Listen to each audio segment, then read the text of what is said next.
So in this video, we're going to talk about the section. What do you need and how do you get started? Where do you start? Well, now it's easier for me because I already have sections to work with. But before I started, I went through a lot of ebonite. I went through a lot of acrylic. So I would start out with whatever's easiest and cheapest for you to get, like acrylic. But acrylic does not cut very well, or I get a lot of chip out with acrylic even though it's cheap. So either way, whatever works. I bought a lot of different types of materials, and the best thing I can suggest is just start with what you want to end up with working with, because I bought a lot of cheap Harbor Freight stuff and ended up trashing a lot of it. And know what you're going to work with, what kind of a nib. For me, I just use a basic Joe number 6 fine nib. Other people use box or whatever. This is a basic tap for the Joe number 6. This is what goes inside the section in here.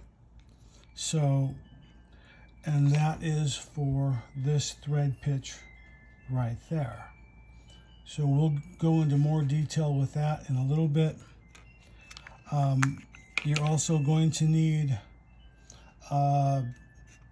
in my case, this is what I use. Other people would probably use something different. I use an M10 by 0.75. That is the die that's used for this right here. If I can get that started.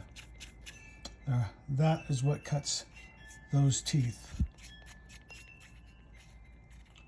to hold that section. Now you've seen me use this in the body in the previous video. That goes in here, M10 by 0.75. This is M10 by 0.75, right? So that goes in there. That's what holds the section inside.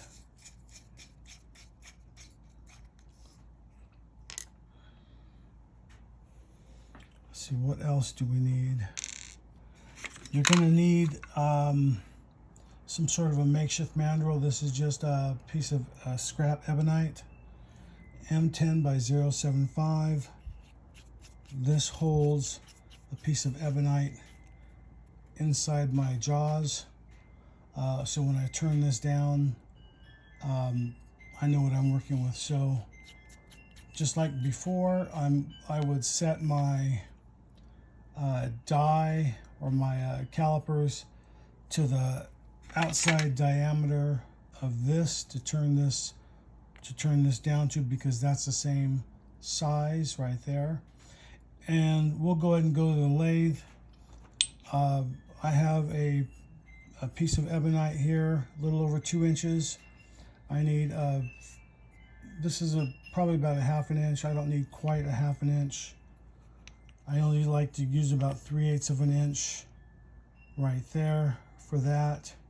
And then I like a 1 inch section, so this will be scrap. And we'll go ahead and get that started on the lathe. Okay, so at the lathe, I have my 1 3/8 inch piece of ebonite. I've got it dimpled and faced on both ends.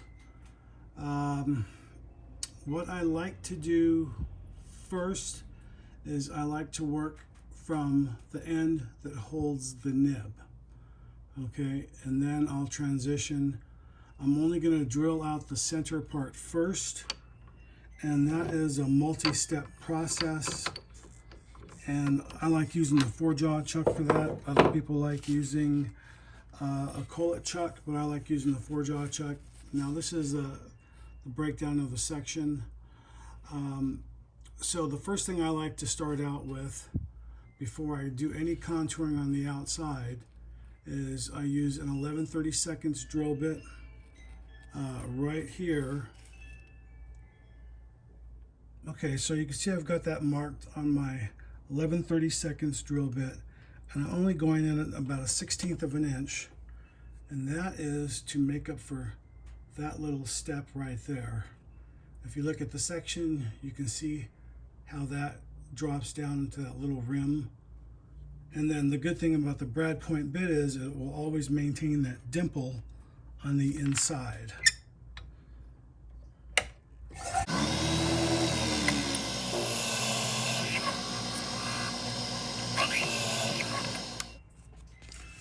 Okay, so here we go. Now we're going to go a 19/64 by a 1/2 inch deep. And then that is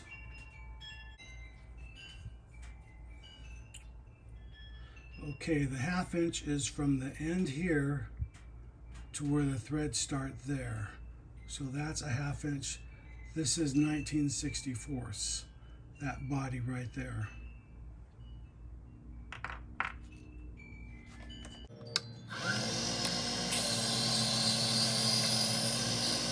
You don't want to go too deep because that will cut into... Okay, so you don't want to go any deeper than that 1/2 inch, otherwise it's going to eat up your threads, the material where you need to tap. So now we've got the first 2 stages done here and here. Now where the threads are, we need to gut using a 7mm drill. So using the 7mm drill bit, we can just drill all the way through now.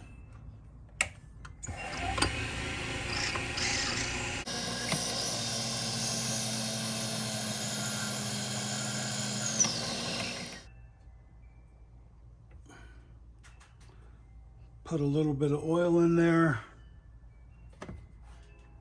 to lubricate the threads. You can feel it hit. Actually, you don't want to actually clamp that down. On the side of the handle, you've probably seen this in my other videos. I have this little bolt that I keep right here on this rare earth magnet. Now I can crank that back and forth, so without having to do it like this, it makes it a little bit easier.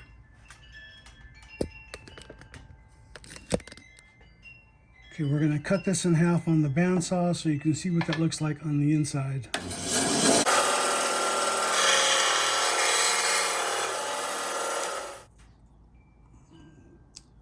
Okay, so you can see this is the lip part right here.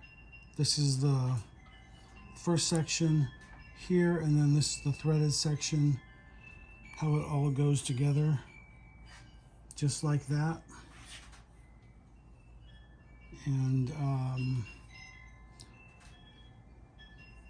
there you can see that right there. That's the threaded section right there. And this is 7mm from here all the way down. That's where the threads start, where this 1/2 inch part right here ends. And then this is the 11/32 right there at the beginning. So this is 1, 2, 3 stages all the way across. So that's basically the breakdown of your section. Not very complicated, so you know it's a lot easier than it looks, but it just takes some practice. And then obviously you want to be able to do the back end over here, and I didn't think that part was necessary, otherwise I would have included that in how that part is done. So we'll just go ahead and finish making another section, and we'll start from where we left off on the back side. Okay, so now we need to turn this part down to this part here, the threads.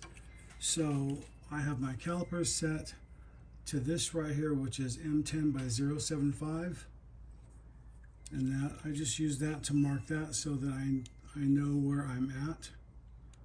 And you can see how that's on there. It's a little snug, but that's where I want it. And then I have this marked about 3/8.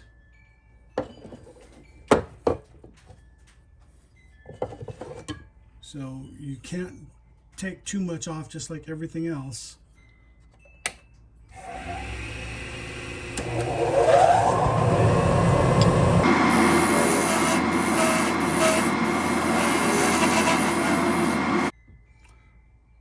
Put a little oil. Doesn't take much. I'm just using mineral oil on the die holder, M10 by 075. Make sure the letters on the die are facing out if you've never used one. Otherwise it doesn't bite in very well. This is a really quick process. I don't need to put that thing on the back, the little handle.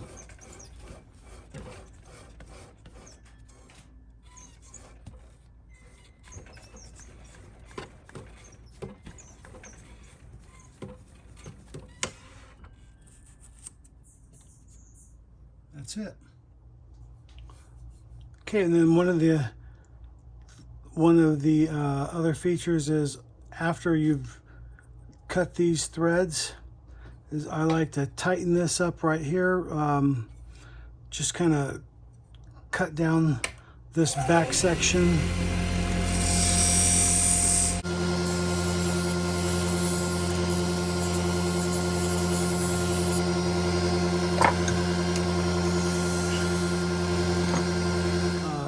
Putting a little chamfer on the front that helps that go into the body a lot easier. Maybe we'll take a little bit more off, but relieving the threads off the back gets a good seat. Okay, so this is what this looks like now. The inside is done, the back outside is done. So now what we need to do now is we just need to basically define the outside shape of the section. So when it comes to making the section, defining the outside shape, there's only one thing that it really has to do, is it has to hold the nib securely. The ink converter or cartridge on the back that connects to the nib. But the main thing is, in my opinion, is it has to fit inside the cap. You can come up with whatever shape that you want as long as it fits inside there without binding. So if you're see how that goes in there nice and easy. So if I tried to push this in there like that, there's no way, obviously. So this is the inside hole dimension is 33/64. So I basically use this as my outside dimension here of a 1/2 inch. So that's what my exterior dimension here is going to be, is a 1/2 inch. I can make this concave, I can make it straight, I can make it this profile here, which is a profile I typically use. Other guys, you know, it's all up to you. That's what's the great thing about bespoke pen turning and making your own sections, is you can make it whatever way is comfortable for you. So just remember, like I said, it has to be able to fit inside that. And for me, as long as this is for a 1/2 inch or less, then I'm good to go. If you want to make it a little smaller, that's fine. Just don't make it bigger. Okay, so now we'll go ahead and start turning this down. This is just a piece of scrap ebonite tapped to fit this 10 by 0.75. So we just screw that in. And this is about a 5/8 inch diameter. It doesn't have to be 5/8. You can make it any diameter you want. So that's going to go in here. And then I have a live center on the back for the tailstock. Keep that nice and secure. Calipers are set to a 1/2 inch. And that'll be our outside diameter there.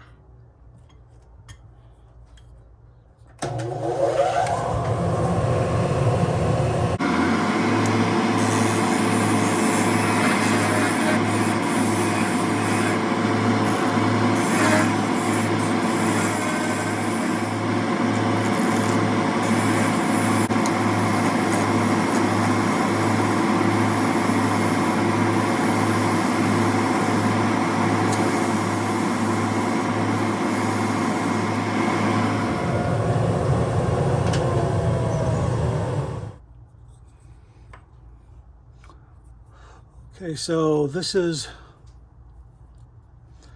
the section we started out with. This is what we ended up with. And when it's wet sanded out, it'll be further refined and cleaned up looking. Nothing needs to be done to it, just the wet sanding will make it look like this. Nice and shiny all on its own. And yeah, that's about it. Now this is what the nib and the converter would look like. And if we take a look at that here, like we showed earlier, and then with this is the nib, the inside of the nib, and you can see how that fits inside there. So that looks pretty good. You can see what the threads are right there. So yeah, that's it. Thanks for watching. Hey, this is Gabriel Castro. Thanks for watching my YouTube channel. You can click on the link right here and subscribe. You can watch a video series right here or the latest video right here.